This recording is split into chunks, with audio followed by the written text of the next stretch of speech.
because this is my agenda. Welcome, my Muslim brother. He's already said that he will stand with the Muslims. Need we go any further here? From the dreams of my father, Obama writes, I ceased to advertise my mother's race at the age of 12 or 13 when I began to suspect that by doing so, I was integrating myself to whites. What? What? He said, I ceased to advertise my mother's race at the age of 12 or 13 when I began to suspect that by doing so, I was integrating myself to whites. And that's the last thing he wanted to do, was integrate himself to whites. Further in the same book, he said, I found a solace in nursing a pervasive sense of grievance and animosity against my mother's race. His mother is white. These are words right out of his book, page 261. Just start reading right there from page 261. Let me quote this again. I found a solace in nursing a pervasive sense of grievance and animosity against my mother's race. Is that the statement of a racist? There's more. There was something about him that made me wary, a little too sure of himself maybe, and white. Oh.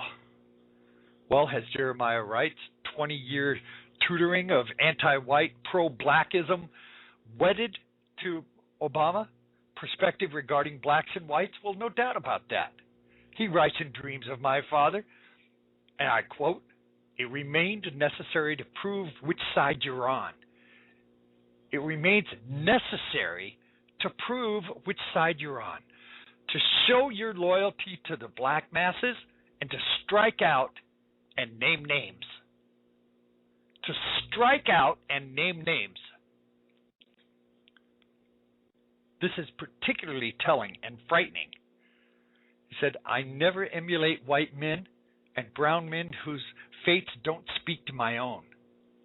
It was into my father's image, the black man, son of Africa, that I packed all the attributes I sought in myself, the attributes of Martin and Malcolm, Du Bois and Mandela. Did you get that? Malcolm X, racist, who despises white people, is his hero. Oh, somebody's not going to like me saying that, but I didn't say it. Barack Obama did. It's in his book.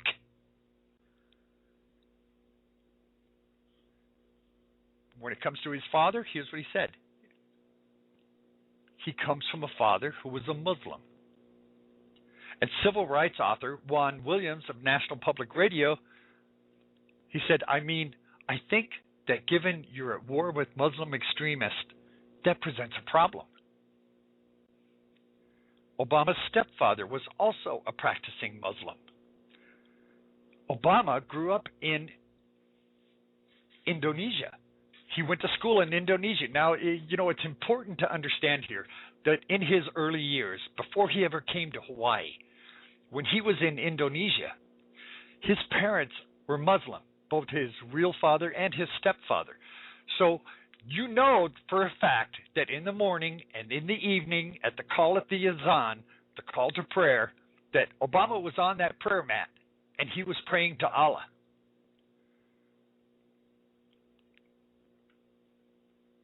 You know, a larger confirmation is that Obama says, we will ensure that Mr. Obama receives an idol. This idol that he wears on his finger in the form of a ring, and he carries it with him all the time. It's a Hindu idol. Now, I'm not saying he's Hindu. What I am saying is that he's clearly not Christian, like he claims.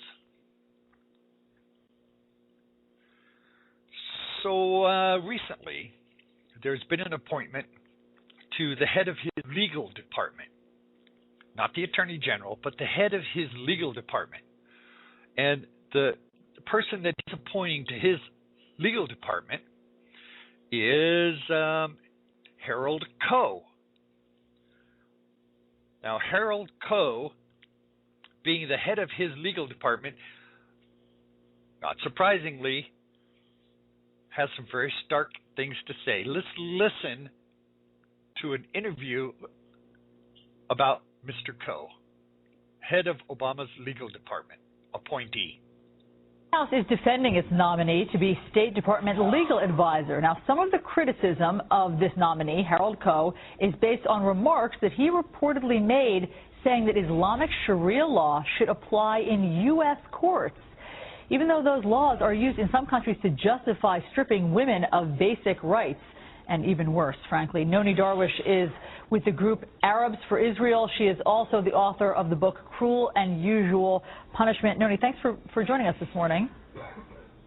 Oh, my pleasure. Thank you. So this man, Harold Coe, this potential State Department nominee, has impressive credentials.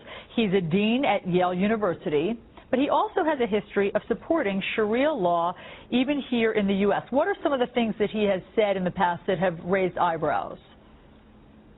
Well, I heard that he doesn't mind referring to laws, foreign laws, and integrating them into the U.S. Legal system. It's very hard for me to imagine even that an American official can incorporate Sharia, because Sharia is totally at odds with our Bill of Rights and our Constitution. Sharia does not allow freedom of religion. It discriminates against women, against non-Muslims. There is no equal rights under Sharia. A Muslim head of state can come to power through seizure of power, not through election. A Muslim head of state must be obeyed even if he is unjust. A Muslim woman can be beaten by her husband. There are so many laws that are totally against our Constitution. Does it go so far as to recommend honor killings in the event that a woman has done something inappropriate, or even public stonings? Well, Sharia law does not discriminate between crime and sexual sin. So you can have somebody who murders a non-Muslim, and if you murder a non-Muslim, you won't have the death penalty. But if a woman commits a sexual crime, like having a boyfriend, it is legal to kill a woman who commits apostasy or who commits sexual crime. There are 3 murders allowed under Sharia law. The first one is to kill an apostate. The second one, to kill an adulterer and to kill a highway robber.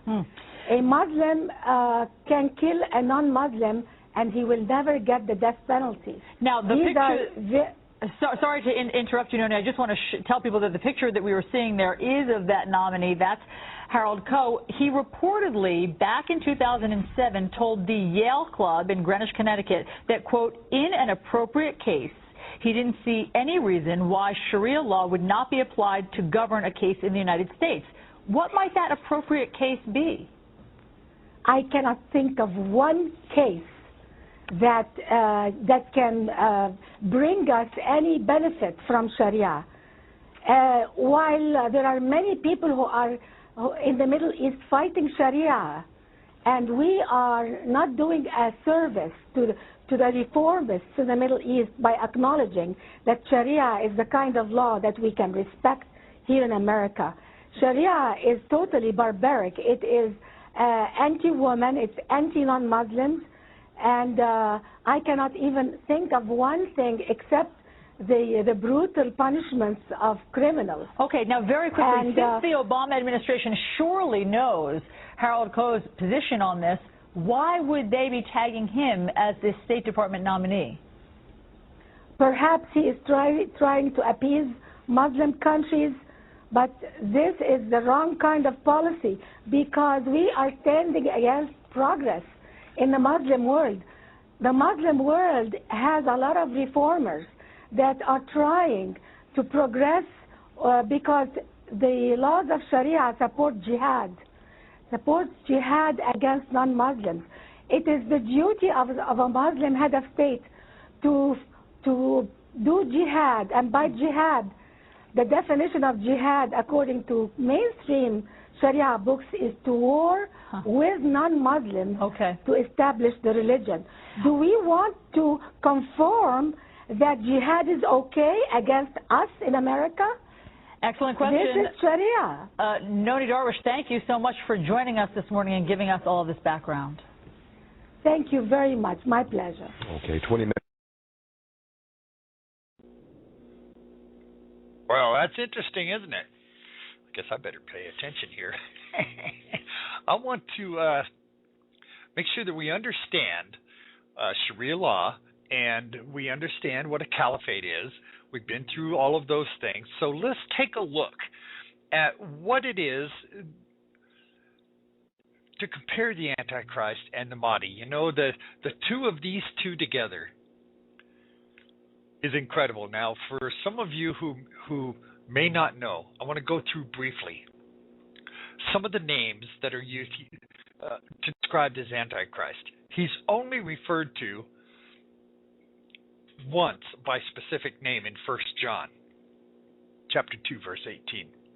Using other names, however, there's a lot of references to the Antichrist found all throughout the Bible.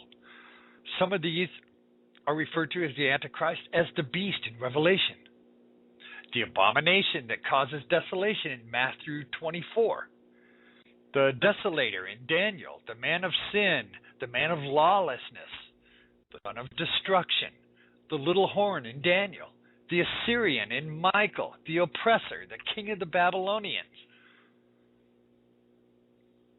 Beyond all of these usual names, what exactly is this Antichrist?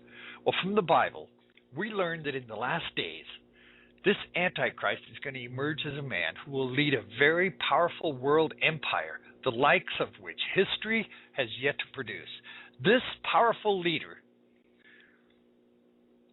will fill this role of the Antichrist that's described clearly in the Bible by Daniel. In the book of Daniel, in the 7th chapter, we find Daniel's description is a vision of 4 very bizarre and gruesome beasts. Daniel says of this 4th beast, here's what he says. After that, in my vision at night, I looked, and there before me was a 4th beast, terrifying and frightening and very powerful. It had large iron teeth. It crushed and devoured its victims. It trampled underfoot whatever was left. It was different from all other former beasts. It was different. It had 10 horns. While I was thinking about the horns, there before me was another horn, a little one, which came up among them. 3 of the first horns were uprooted before it. This horn had eyes like the eyes of a man, and a mouth that spoke boastfully in Daniel 7. Then in verse 15 and 16, Daniel asked an angel in his vision to explain the interpretation of the vision of these 4 beasts. The angel explained that the 4 beasts were representative for 4 very great kingdoms or empires. And Daniel 7 says, I, Daniel, was troubled in spirit, and the visions that passed through my mind disturbed me. I was approached one of those standing there and asked him the true meaning of this. So he told me and gave me the interpretation of these thoughts, of these things. The 4 great beasts are 4 kingdoms that will rise from the earth. Now, that's actually pretty straightforward. Daniel again asked the angel specifically about the 4th beast, and in particular about the little horn that uprooted 3 horns. The angel again responded directly and clearly and said he gave this explanation. The 4 beasts is a 4th kingdom that will appear on earth.